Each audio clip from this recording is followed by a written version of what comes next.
aca ndeysaan c'est l'entrée de Thiakara aca ndeysaan i leya nuun koy Thiakara a siba o jan Thiakara a siba o jan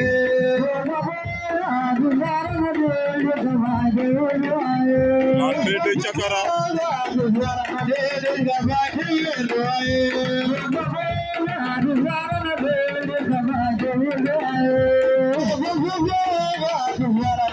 aca ndeysaan El Capo fadida de Thiakara El Capo a siba xa can waaw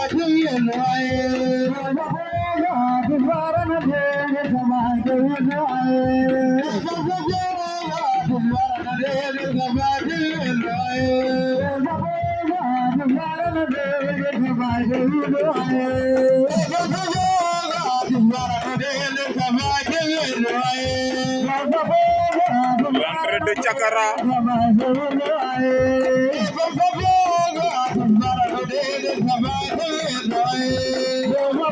aca ndeysaan i leya nuun koy jalal ma Ibou Laye a ngi noonu le grand Sikam Mbaye coy waay waaw waaw coy waaw waaw o koy Ibou Laye borom Kër Farba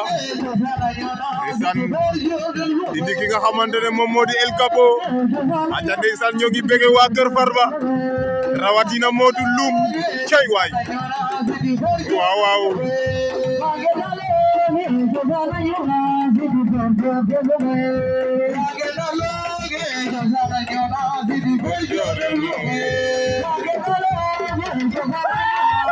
waaw ndeysaan lol ma ndeysaan cay waay aja a buga naga de nere sarogo yàlla koni njom ko El Capo bu Kër Farba ndeysaan coy waaw